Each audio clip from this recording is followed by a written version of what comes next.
In the beginning, man's world was no larger than his eye could see. His horizon no further than his legs could carry him. The far side of the earth was a mystery. Slowly, bit by bit, down through the centuries, man ventured out across the seas, groped his way to the distant corners of the earth, marked the lonely latitudes, explored the jungles, discovered the poles. By the beginning of our century, most of the world was on the map. But for the ordinary man who wished to know the far places, to see Baghdad, Bangkok, Istanbul, Rio, to walk the streets of London and Athens, for him, time was the enemy. So vast an earth, so little time, until now, until the birth of this new age, the age of the jet.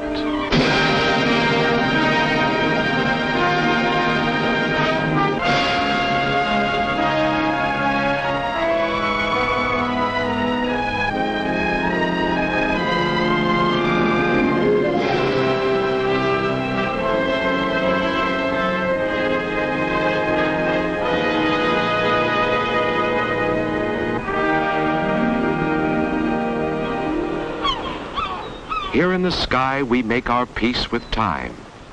The sky is our element now.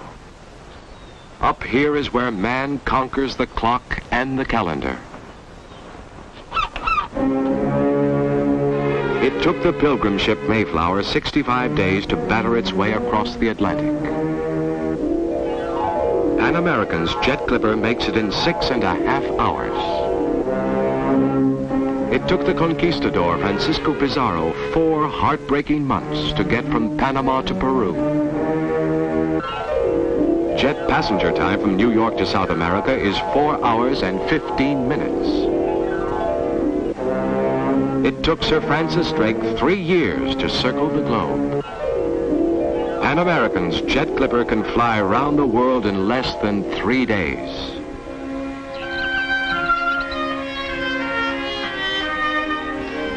As far back as you can remember, there are those rare moments of discovery. Moments when you suddenly realize that the simplest things are remarkable. When you can gaze at a flower and discover a continent. And after that, nothing is ever quite the same again. For as long as you live, within you there will always be a touch of Balboa, seeking new worlds. There is a curiosity in us all, a restless hunger to learn. And out of it has come mankind's most profound triumphs. In the child who watches and waits, and wonders how and wonders why, you can see Copernicus struggling to unlock the secrets of the universe, and see Sir Isaac Newton groping towards the truth of gravity. Now, in our lifetime, comes one of those rare moments when a great door swings open and man enters a new age, the age of the jet. No one person brings a new age. It is ushered in by thousands. Most become obscured by the haze of history. Who was Magellan's cook or Columbus's carpenter? No one can tell you their names, yet each did his part to change the world. Today at this huge airline maintenance hangar, in this, the age of the jet, many are doing their part. Clerks, mechanics, secretaries, engineers, instructors, technicians of every kind.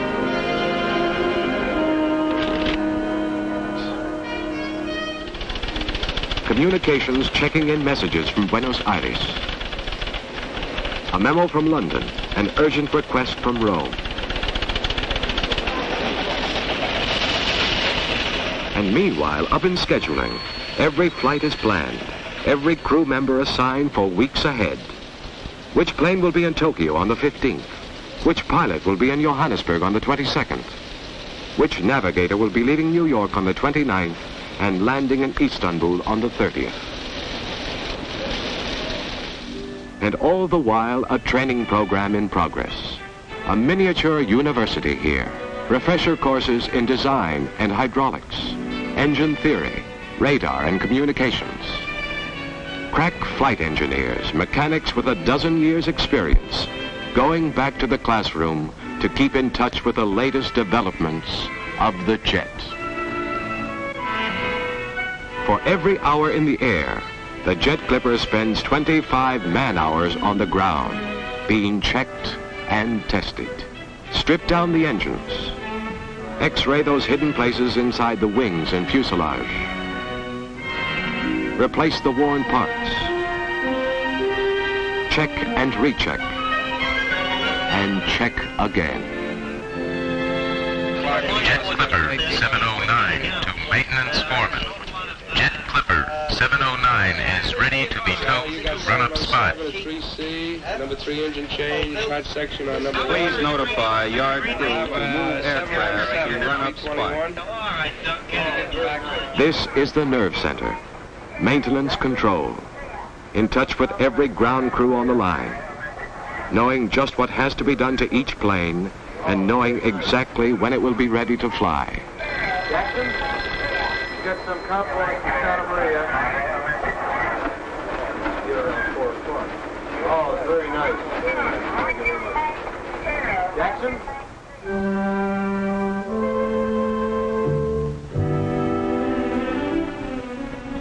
Meet Harry Larson, key man in maintenance. 39 years old, long a master mechanic. A skilled technician, hands sure as a surgeon's, eyes sharp as a jeweler's.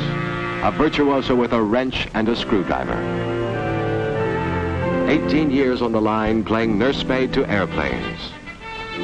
Back in Sweden, his ancestors were tool makers for 6 generations.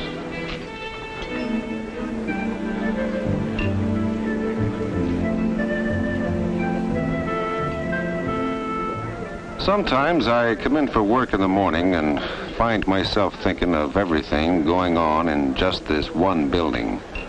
All it takes to keep those jets flying on schedule. Right here in maintenance control is where I begin my day. Stop by and pick up my assignment. Flight 116. She has to be checked out and ready to take off for Paris in exactly 3 hours.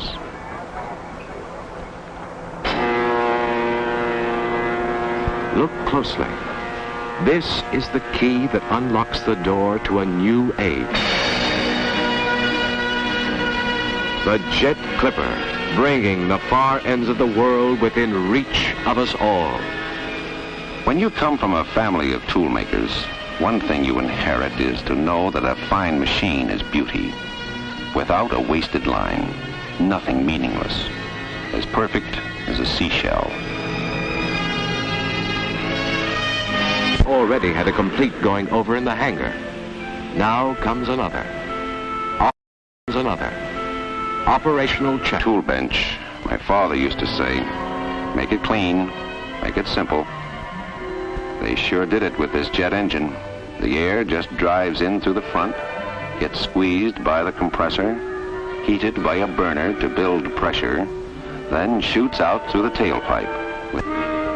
The Jet Clipper. Twice the length of a railroad car, with a wingspan big enough to line up a regiment. Cruising speed, 600 miles an hour.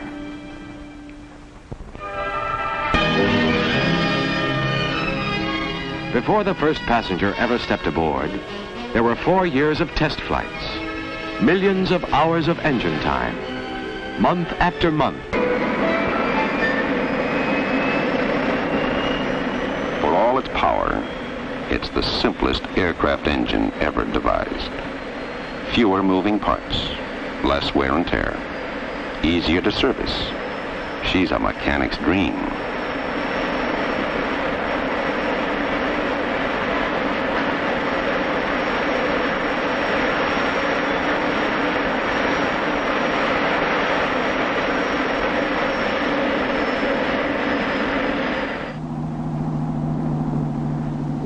It takes an intricate team to open the door of a new age. His name is Captain Don Michaels, pilot on the jet run to Paris this afternoon. 20 years of flying experience, including 1,000 hours in jets. An hour ago, he was playing with his kids in his backyard in Connecticut. Before dawn tomorrow, he'll be checking into a hotel off the Champs-Élysées.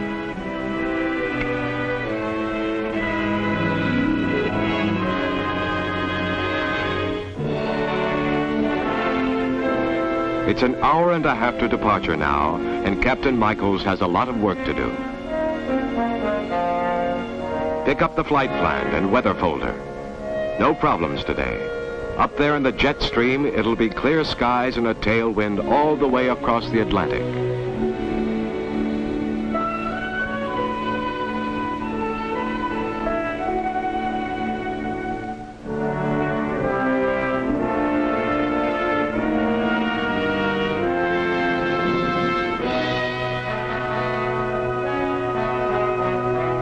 Up in the briefing room, the crew is waiting. Sign in and make sure they're all here. Co-pilot, navigator, flight engineer, purser, and stewardesses. Pass on the word about the route and the weather. Regulations call for a checkup quiz on flight procedures before every takeoff, just to make sure everybody's on his toes. Flight attendants come from 88 countries: France, Sweden, Germany, California, Connecticut, Minnesota. Elbow Lake, Minnesota, to be exact. Her name is Dorothy Robinson. She speaks 3 languages. Hobbies: listening to jazz and putting together an international wardrobe. The ring is Italian. The compact is from Paris. The wristwatch from Hong Kong. 49 minutes till departure. Pan American paging passenger Paul Johnson. Paul Johnson, please come to the Pan American passenger information counter.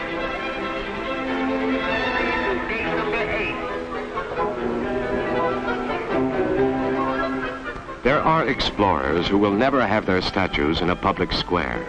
Discoverers of new worlds who will never be mentioned in the history books. Adventurers like this family from Kansas City, about to take off on their first jet flight.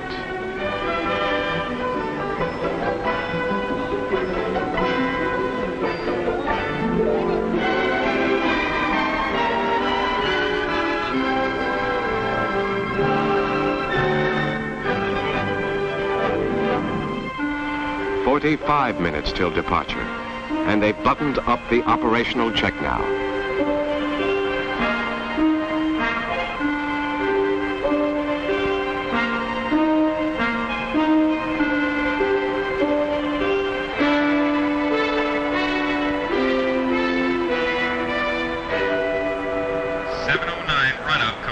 And ready to taxi to departure gate for flight 116. Maintenance foreman to scheduling, Clipper 709 leaving for departure gate.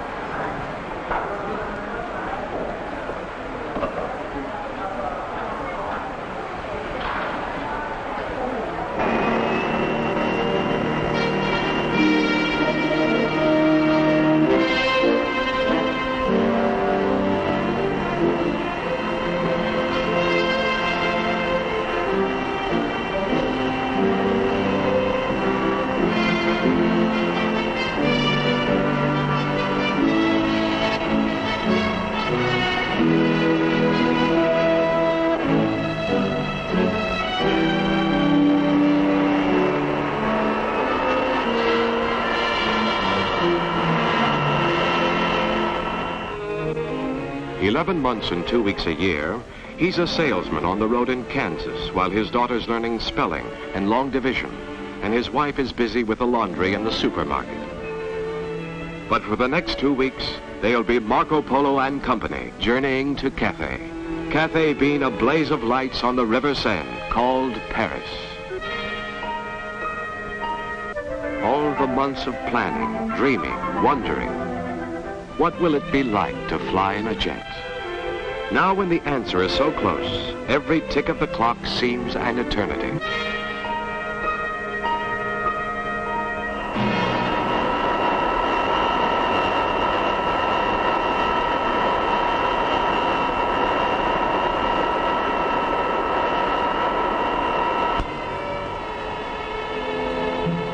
On this bright spring day, Kansas City has a rendezvous with Paris. What will it be like to fly in the calm air above the winds? 27 minutes till they know the answer. 600 gallons a minute. Enough to reach Paris with ease, plus a healthy reserve. Check. Deliver the menu for today. Pheasant and roast beef, lobster, caviar, champagne.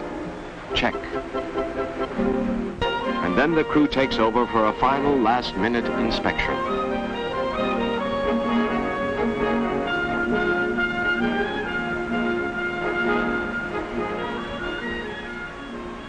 Seeing her here on the ground, you can't know what she's like.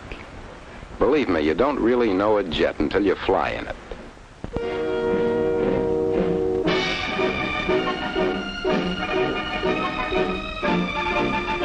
Check the galleys, 4 of them, each with an infrared cooking range. Automatic coffee brewers pouring out 32 cups every 2 minutes. Check the cabin lights, air conditioning. Notre Dame stands waiting in all its stone glory. Paris waits.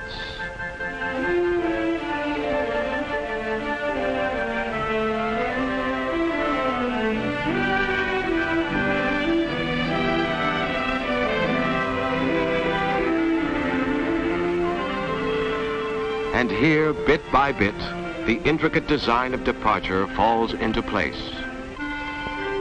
Check. Gyro compass. Check. Oil cooler valve override. Check. A sweet aircraft, this one. With everything the genius of man has been able to devise to make her safe and simple and easy to handle. I remember the first time I stepped aboard a jet and sat down at the controls. I felt like a kid on Christmas morning.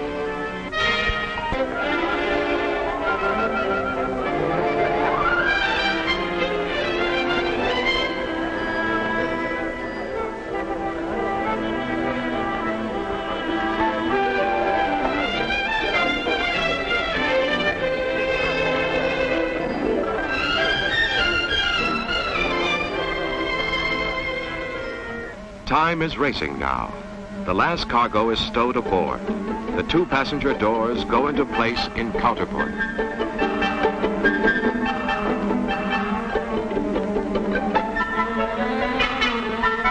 Good afternoon, ladies and gentlemen. This is Pan American 707 Jet Clipper Service, Flight 116 to Paris. Captain Michaels and his crew wish to welcome you aboard. What's it like to fly in a jet? 4 minutes and they'll know. What's it like?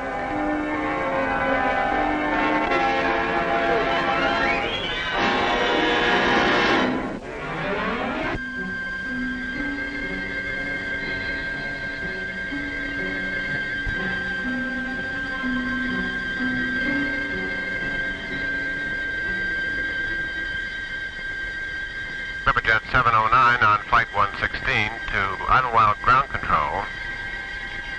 Ground Control to Clipper 116, you are cleared to taxi to the inner perimeter, over.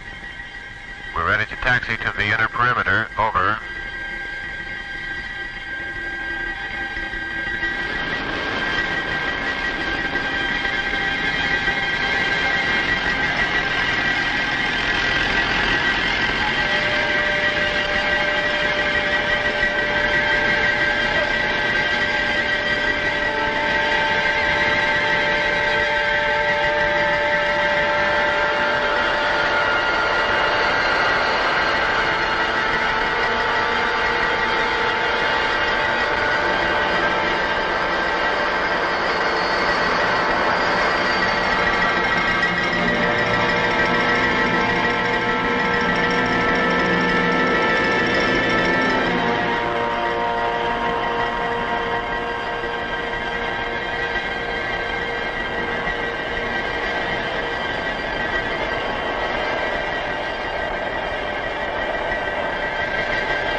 so smooth, you can hardly tell when you start down the runway.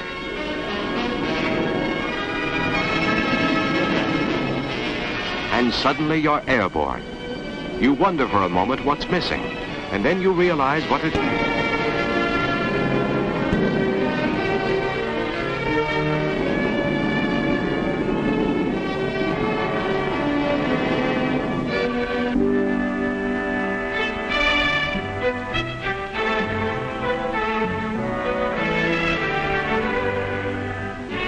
Above the capricious winds and weather, up into the pure blue of the stratosphere. Outside in the thin air, it's 60 degrees below zero. But here in the cabin, it's like a gentle June morning.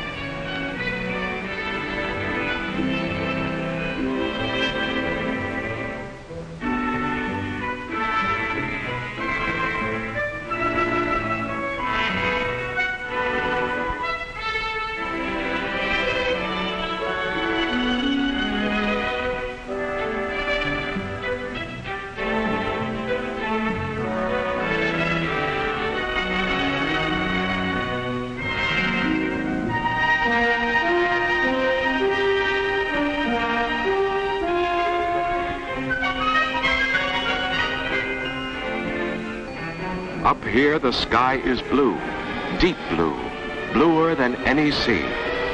There is no sensation of speed. You seem to be floating motionless in the air, and a kind of peace settles over you. So quiet, only the whisper of the wind rushing by, and a majestic silence as distance slips past at 600 miles an hour. And you try to imagine what it will mean to the world, this age of the jet, how it will shape the life of man, our future, our children. So much more to be seen and felt and heard in a lifetime. Men fly out to meet their fellow men, and with intimacy comes understanding. The last generation was a stranger to the people of far places. The next generation becomes a neighbor.